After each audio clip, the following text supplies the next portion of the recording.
ഡൽഹി വായു മലിനീകരണത്തിനെതിരെ രാഷ്ട്രീയം മാറ്റി നിർത്തി എല്ലാവരും ഒരുമിച്ച് പ്രവർത്തിക്കണമെന്ന് പ്രിയങ്ക ഗാന്ധി. വയനാട്ടിൽ നിന്ന് തിരിച്ചെത്തിയപ്പോൾ അന്തരീക്ഷ മലിനീകരണം ശരിക്കും അനുഭവപ്പെട്ടു.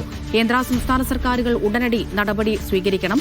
ഭയാനകമായ അവസ്ഥയ്ക്ക് പരിഹാരം കാണാനുള്ള അടിയന്തര നീക്കങ്ങളോട് സഹകരിക്കുമെന്നും പ്രിയങ്ക ഗാന്ധി എക്സിൽ കുറിച്ചു. PR അരവിന്ദ് ഡൽഹിയിൽ നിന്ന് ചേരുന്നുണ്ട്. അരവിന്ദ്, പ്രത്യേകിച്ച് ദീപാവലിക്കൊക്കെ ശേഷം ഡൽഹിയിലെ വായു ഗുണനിലവാരം എന്ന് പറയുന്നത് വളരെ മോശമായ സാഹചര്യത്തിലാണുള്ളത്. പ്രിയങ്കയുടെ പ്രതികരണം എന്താണ്?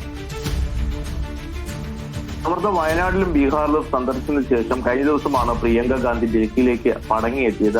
ആ ഡൽഹിയിലുള്ള ഓരോ ജനങ്ങളുടെയും ഒരു അഭിപ്രായം എക്സിലൂടെ പ്രിയങ്കയെ മുഖേന പങ്കുവച്ചു തന്നെയാണ് നമുക്ക് മനസ്സിലാവുന്നത്. കാരണം വയനാട്ടിൽ നിന്ന് തിരിച്ചെത്തിയപ്പോൾ അന്തരീക്ഷ മലിനീകരണം ശരിക്കും അനുഭവപ്പെട്ടിരിക്കുകയാണ്. കാരണം വലിയ രീതിയിൽ മലിനീകരണം രൂക്ഷമായി തന്നെ തുടരുന്നു. പല മേഖലകളിലും 350-ന് മുകളിലാണ് വായു ഗുണനിലവാര സൂചിക എന്ന് പറയുന്നത്.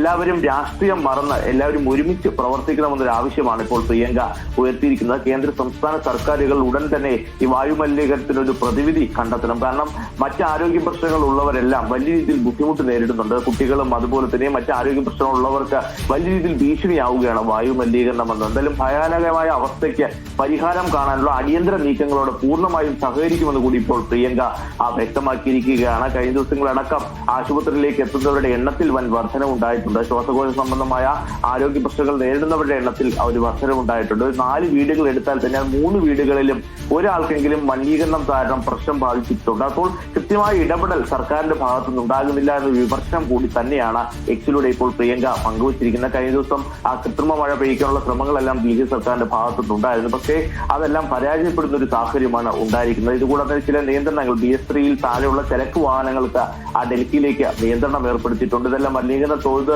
കുറയ്ക്കുമെന്ന് പ്രതീക്ഷിച്ചെങ്കിലും കഴിഞ്ഞ ദിവസങ്ങളിൽ ഉള്ളതിനേക്കാൾ മലിനീകരണ തോത് വർദ്ധിക്കുന്ന ഒരു സാഹചര്യമാണ് ഇന്നുണ്ടായിരിക്കുന്നത്. പല മേഖലകളിലും 350-ന് മുകളിലാണ് ആ മലിനീകരണ സൂചിക എന്ന് പറയുന്നത്. ഈ ഒരു സാഹചര്യത്തിലാണ് പ്രിയങ്കയുടെ ഒരു പ്രതികരണം ഉണ്ടായിരിക്കുന്നത്. അമൃത. ശരി അരവിന്ദ്.